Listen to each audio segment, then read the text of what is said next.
기억이라고 하는 한자가 있습니다. 기록할 기, 생각할 억이라는 글자입니다. 기록할 기는 말씀엄자와 몸기가 결합된 글자로서 소리를 몸에 새긴다라고 하는 뜻을 갖고 있고, 생각할 억은 마음심과 뜻 의자가 결합되어 있는데 생각을 심장에서 꺼낸다라고 하는 의미를 가지고 있습니다. 그러니까 기억한다라고 하는 행위는 무엇인가를 심장에 새기고 간직했다가 새긴 그것을 다시 꺼내는 매우 의미심장한 과정입니다. 성공의 기억을 꺼내는 것은 자기 효능감을 높이기 때문에 무엇을 계속할 것인가 라고 하는 물음이 연결이 되어서 삶의 엑셀이 되게 하고, 실패의 기억을 꺼내는 것은 위험 신호를 인식하게 함으로써 무엇을 바꿀 것인가 라고 하는 물음에 응답하며 삶의 브레이크 역할을 하게 됩니다. 물론 이렇게 딱 이분법적으로 갈라지는 것은 아니지만 어쨌든 엑셀이든 브레이크 역할을 하든지 간에 기억이라고 하는 것은 현재의 삶을 조명하고 더 나은 길을 모색하는 매우 중요한 작업인 것만은 확실한 것 같습니다. 오늘 바울은 기억을 꺼냅니다.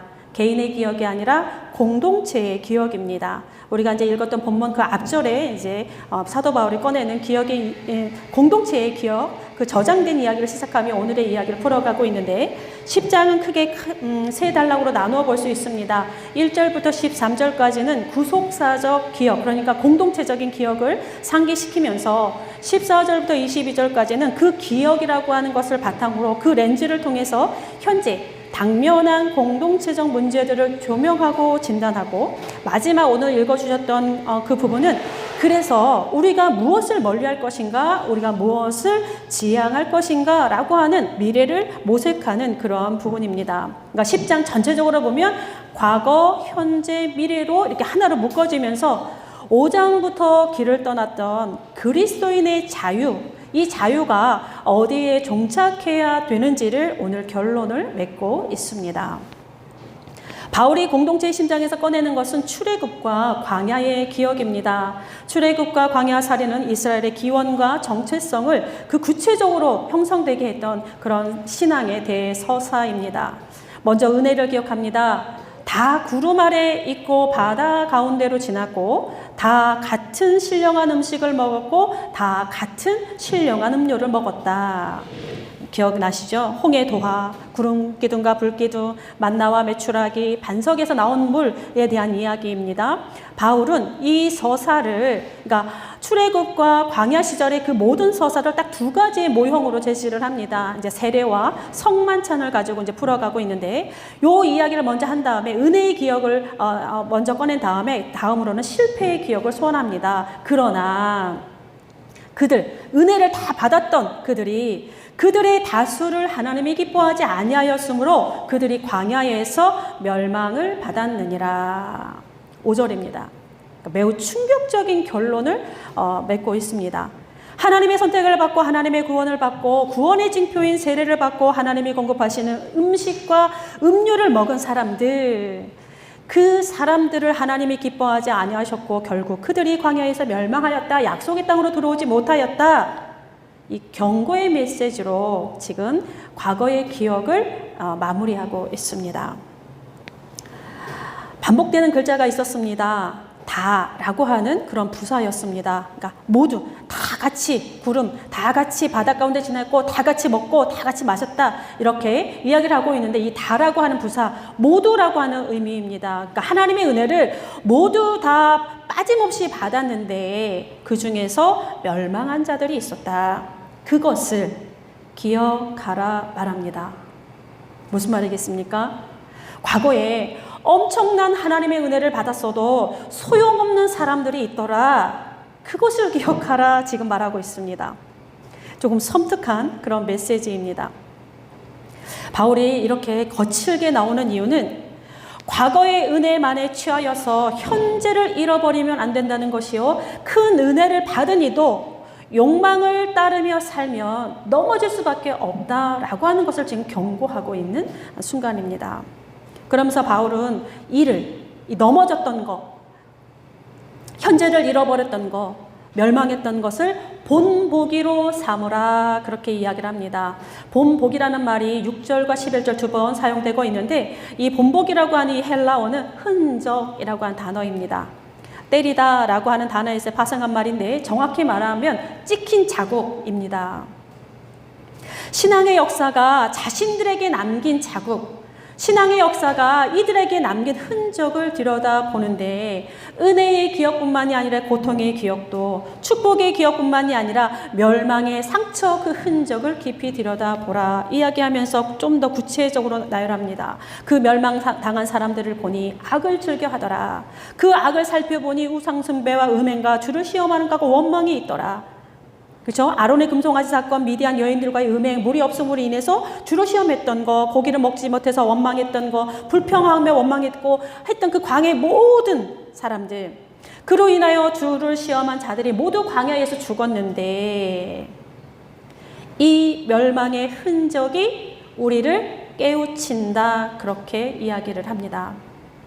깨우친다 라고 하는 단어가 있습니다. 이 단어는 마음, 생각이라고 하는 단어하고요, 두다라고 하는 그 단어가 결합된 것인데 문자적으로는 마음에 두게 하다, 그러니까 깨우친다라는 말이 마음에 두게 하다라고 하는 뜻입니다. 상대가 바른 생각을 갖도록 일깨워 주는 것이라고 하는 의미를 가지고 있습니다. 즉, 이 공동체의 심장에 새겨진 아픔의 흔적이, 아픔의 자국이 오늘 우리를 바른 생각으로 이끈다라고 하는 의미입니다. 여기서 우리는 신앙에 매우 중요한 팁을 얻게 됩니다. 마라톤과 같은 길고 긴 우리의 신앙의 여정 속에서 우리를 바른 생각, 옳은 길로 인도하는 것은 은혜의 기억도 중요하지만 실패의 흔적이 더 강력한 도움이 된다라는 사실입니다. 우리가 전쟁이 일어나지 않게 하려면 전쟁을 기억해야 된다 이렇게 말들 하지 않습니까? 그거랑 마찬가지입니다. 사도 바울은 과거의 실패, 그 실패의 흔적을 가지고 오늘을 진단을 합니다. 구원의 표식으로 세례를 받고 성만찬을 통해 그리스도와 교제하는 성도들이 광야에서 멸망당했던 사람들, 그 과거의 잘못을 지금 우리의 삶의 자리에서 그대로 또다시 재현하고 있다, 지금 이렇게 진단하고 있습니다. 음행과 탐욕, 우상의 재물과 우상 숭배, 먹고 마시는 문제, 지금 5장부터 계속 끊임없이 반복되어져 가고 있는 그러한 단어들입니다. 계속 연속성을 갖고 있습니다.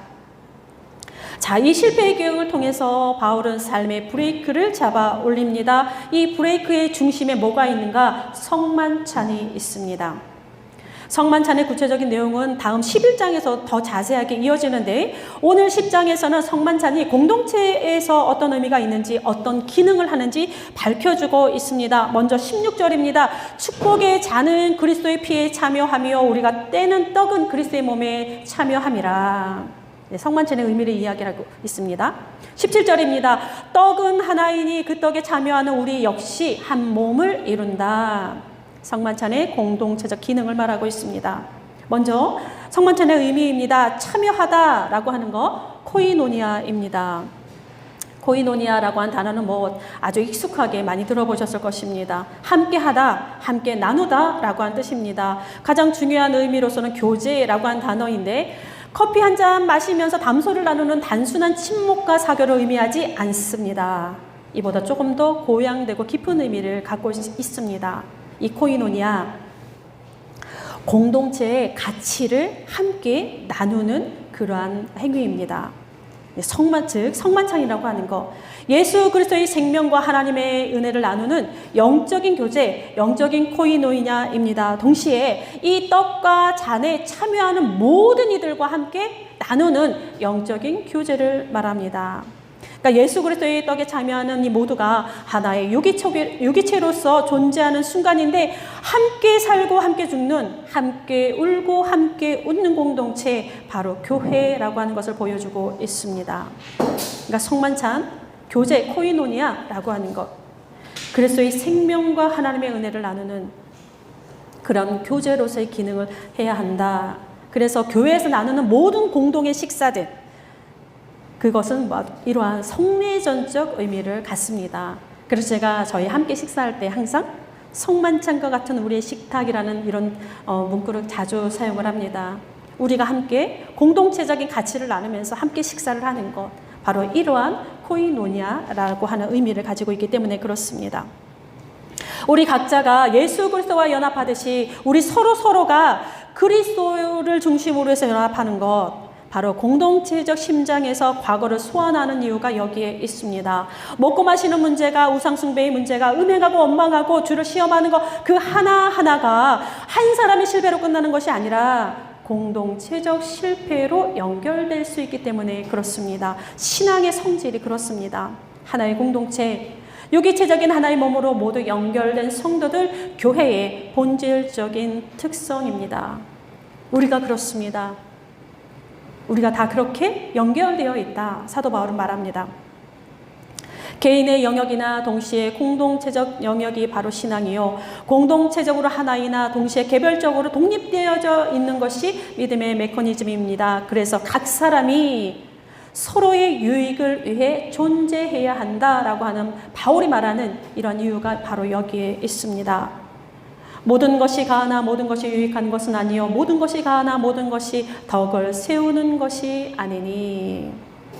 이제 사도 바울의 그리스도인의 자유는, 그리스도인에 대한 사도 바울의 담론은 여기에서 마무리 짓고 있습니다. 바로 예수 그리스도에 인하여 그리스도인은 참 자유를 얻었습니다. 먹고 마시는 소소한 것에서부터 죽음과 부활에 이르기까지 우리는 참 자유인으로 존재합니다. 그래서 모든 것이 가합니다. 그러나 이 자유는 방종을 향하여 항해하지 않습니다. 그리스도인의 참 자유는 사랑에 의해서 절제되고 이웃을 위해 기꺼이 제한할 줄 아는 그러한 자유입니다.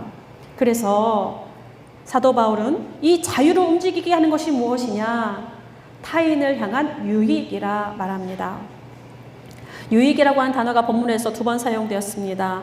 이익을 얻다라고 하는 뜻입니다. 이 이익은 우리 지난주에도 같이 이야기했었는데 사람을 얻는 이익입니다. 영적 생활에 유익을 주는 그러한 이익입니다. 이 유익이 덕을 세웁니다. 덕이라는 단어가 사도 바울에게 굉장히 중요합니다. 이제 사도 바울의 문서 속에서 이런 표현들이 많이 나오는데, 왜냐? 사도 바울이 생각하는 이 사도의 사역, 그러니까 자신의 사역, 그러니까 모든 복음 전한 자들의 사역, 그리고 이 복음 전하는 자들에 의해서 세워진 이 각각의 그 도시마다 있는 그 교회, 공동체의 임무가 무엇이냐? 바로 이 덕이라고 하는 한 글자에 쫙 농축되어 있습니다.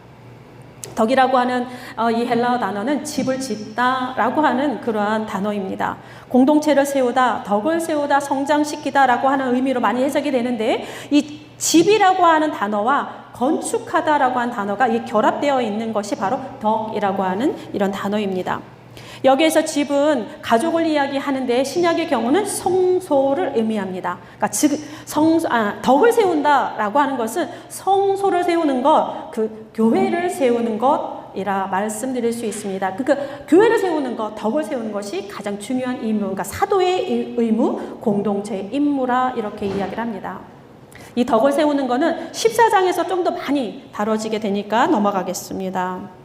어쨌든 사도 사역의 중심이요 공동체의 임무라 했으니 사도든 교회든 모두가 가장 선두에 두어야 할 것은 교회를 세우는, 덕을 세우는 삶과 사역이어야 합니다. 그래야 그리스도인의 자유가 도착해야 되는 마지막 종착지에 도착할 수 있습니다. 31절입니다. 그런즉 너희가 먹든지 마시든지 무엇을 하든지 다 하나님의 영광을 위하여 하라. 5장에서 출발한 그리스도의 자유의 여정에 도착해야 하는 곳, 바로 하나님의 영광입니다. 구원이란 홀로이자 함께 얻는 것이요, 신앙의 여정이란 홀로 그리고 함께 걷는 길입니다. 구원이 삶으로 완성이 되듯이 그리스도의 자유라고 하는 건 역시 삶으로 완성되어지는데, 그 삶이라고 하는 것은 교회를 세우는 덕으로, 공동체를 성장시키는 덕으로 이어지며 결국 이는 하나님을 영화롭게 하는 데까지 도달한다. 사도 바울은 말하고 있습니다. 하나님의 영광을 위하는 삶, 우리의 손이 닿지 않는 저 먼 곳에 있는 것이 아닙니다. 하나님을 영화롭게 하는 것, 오지로 떠나는 고단한 선교자의 삶에만 있는 것이 아닙니다. 바로 우리의 일상에서, 우리의 예배 모임에서, 우리가 함께 나누는 식탁에서, 그리고 우리의 일터에서 자라고 성장하게 되어 있습니다. 어떻게? 우리의 자유가 타인을 위한 사랑으로 통제될 때, 우리의 양심이 타인을 위한 유익으로 조율될 때, 바로 거기서 사람을 세우고 공동체를 세우고 교회를 세우며 하나님의 나라를 세우는 덕이 될 수 있습니다. 그리스도인의 자유, 속도 제한 없이 달리는 아우토반을 질주하는 것이 우리의 가치가 아니라 덕을 세우기 위해서 브레이크를 밟으면서 속도를 조절할 수 있는 능력, 그 아름다움이 거기에 있습니다. 그리스도인의 자유, 나를 위한 권리가 아니라 사람을 세우는 능력으로서 사람을 얻고 공동체를 세우며 마침내 하나님의 영광에 이르게 하는 것, 바로 우리가 걸어가야 할 그리스도인의 참된 자유, 그 자유가 도착해야 하는 곳입니다. 기도하겠습니다. 우리에게 주신 자유가 주께서 치르신 생명의 대가인 것을 압니다. 우리에게 주신 자유로 인하여 모든 것이 가나 공동체의 유익을 위해 사용할 줄 알게 하시고 모든 것을 공동체의 덕을 위해 사용할 수 있도록 도와주옵소서. 그래서 우리에게 주신 자유가 하나님의 영광의 옷자락이 되는 그러한 은혜를 맛보게 하옵소서. 우리의 깊은 탐욕과 욕망이 그리스도의 자유로 통제되며 다스림을 받게 하시고 놀이가 되어버린 혐오와 배제의 공간과 언어를 치유할 수 있는 능력이 되게 하옵소서. 이 나라 곳곳에 숨겨진 고통과 눈물을 기억하며 찾아낼 수 있도록 도와주시고 베네수엘라, 우크라이나, 중동의 나라들에서 울리는 피눈물을 우리 서로 닦아줄 줄 아는 그러한 자유가 우리에게 있게 하옵소서. 생명으로 자유를 주신 예수 그리스도의 이름으로 기도드립니다. 아멘.